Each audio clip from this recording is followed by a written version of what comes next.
What's good, YouTube? It's your boy JusticeXFalls. We back at it again with another video, and today we're looking at a very interesting product here. It's called the Cracked Nitro Edge. I saw a video for it a while back, when it was in like pre-order phase. Like I think it was like a Kickstarter campaign or something. But now it is out. It is a dock, handheld dock for your Nintendo Switch that basically turns it into a Stream Deck. So I know that sounds interesting. So we're gonna just jump right into the video. So without further ado, let's get to the video. We should never have let AI out. I want to watch this. The creator. It seems like an interesting movie.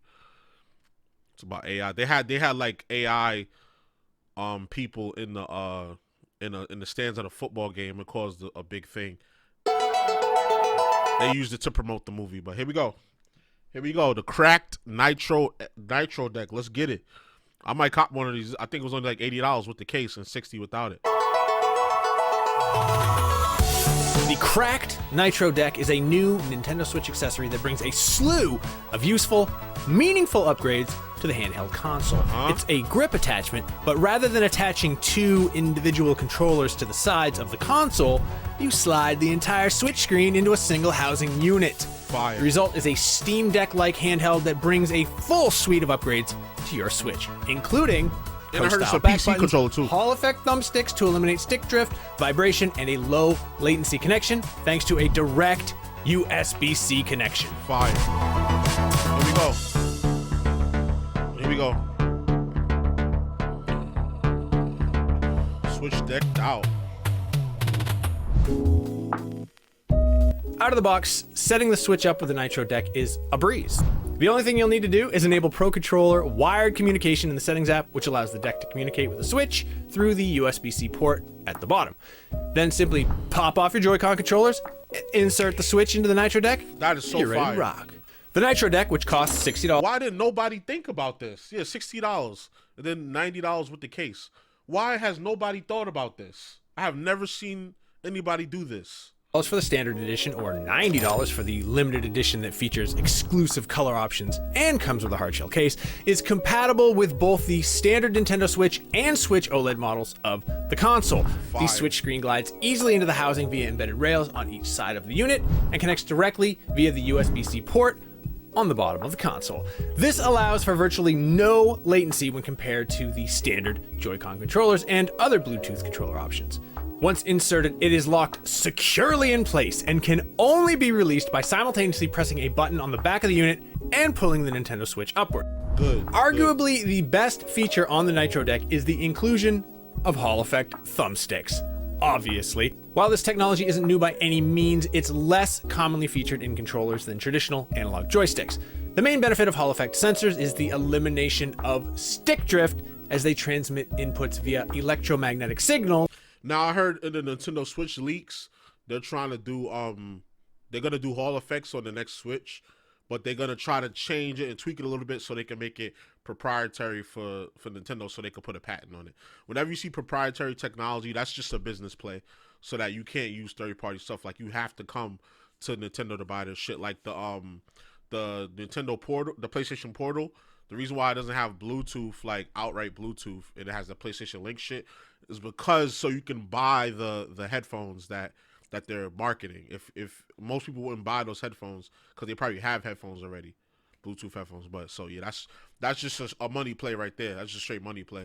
As opposed to having two parts touch and eventually, wear down over time, leading to the all too common stick drift that plagues so many Nintendo Switch users. The default thumbsticks also offer much more surface area than the standard Joy-Con controllers and feature a concave design with a textured grip around the edges to keep your thumbs in place. Thumbs up for that one. Additionally, the thumbsticks on the Nitro Deck have easily replaceable toppers to ensure that your sticks are always fresh and ready to go, or customized to show your own unique flair. Woo! While the Nitro That I did not know. Deck is very comfortable to hold with its ergonomic textured grips and contoured shape, it adds a significant amount of heft to the overall unit. I'm okay with Thankfully, that. the weight is distributed well enough that it doesn't feel big unbalanced ass to hold for long periods of time. All these standard Nintendo Switch controls are accounted for on the Nitro Deck, plus a few additions. On the left side of the deck is the left thumbstick, D-pad, minus button, and a capture button for screenshots. Over on the right side are the standard face buttons, plus button, right thumbstick, and the cracked button that doubles as the home button for the Nintendo Switch. The face buttons have a nice clicky feel to them with a little bit more travel than what you'd find on regular Joy-Con controllers. The D-pad is also surprisingly good with just the right amount of tension that will certainly please fans of 2D games as well as traditional fighting games. There are also 2 small cutouts to accommodate the Switch's internal speakers as well as built-in vibration for supported games.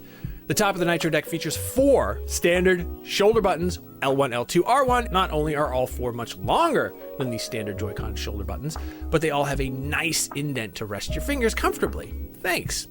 L1 and R1 have a soft matte finish, while the rear shoulder buttons have a glossy texture and a bit more travel than their standard Joy-Con counterparts.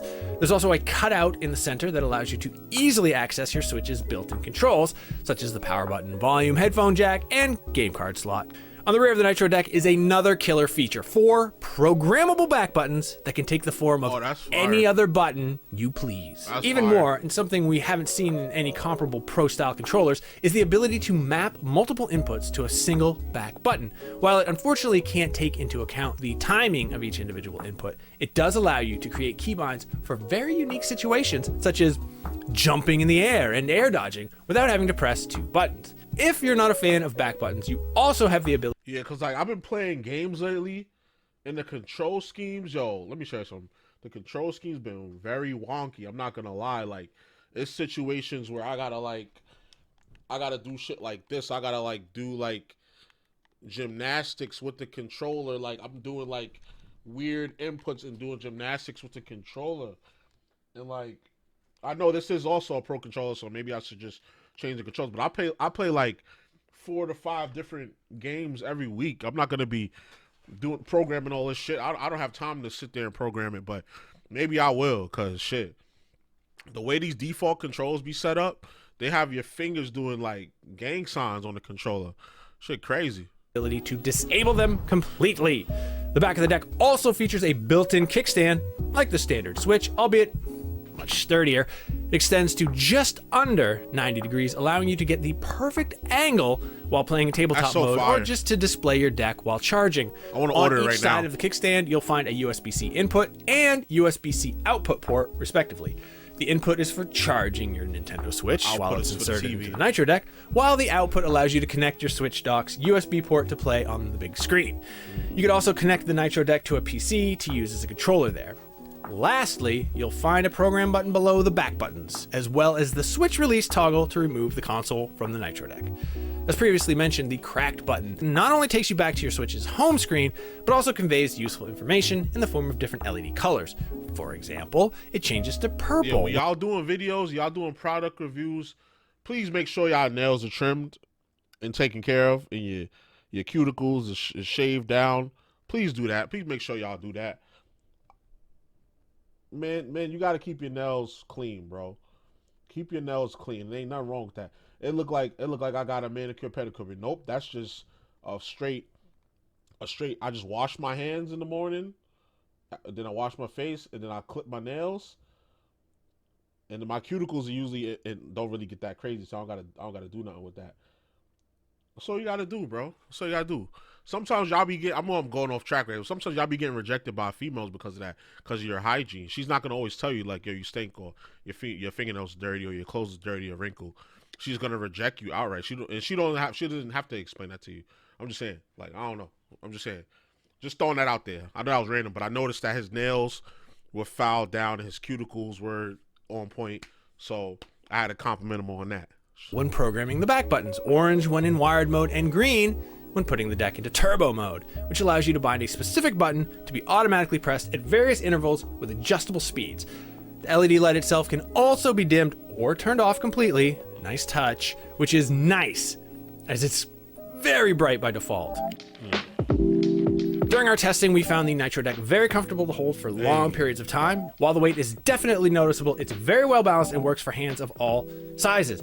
The back buttons are conveniently located on both grips too, allowing you to easily reach and press them without straining your fingers. The right thumbstick is set a bit lower than the standard Joy-Con controller. For games that utilize the thumbstick for camera controls, it can feel a bit cumbersome for your thumb to travel a bit further between the thumbstick and face buttons so often, but The other small irk Matt had with the Nitro Deck is the process of actually removing the Switch console.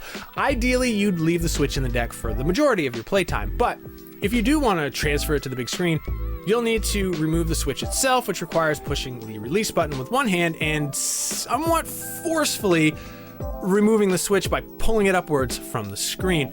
Since there's no real place to grab the Switch itself other than the screen, this requires applying some pressure to the display to dislodge it from the Nitro Deck, which not only results in some pretty unsightly fingerprints, but also scared the reviewer a bit when pressing so firmly on the sensitive OLED display. Okay, yeah, I understand. Like, I know you want to get it in there, get it right, get it tight, and all that good stuff, but especially me, sometimes like I don't be knowing my own strength.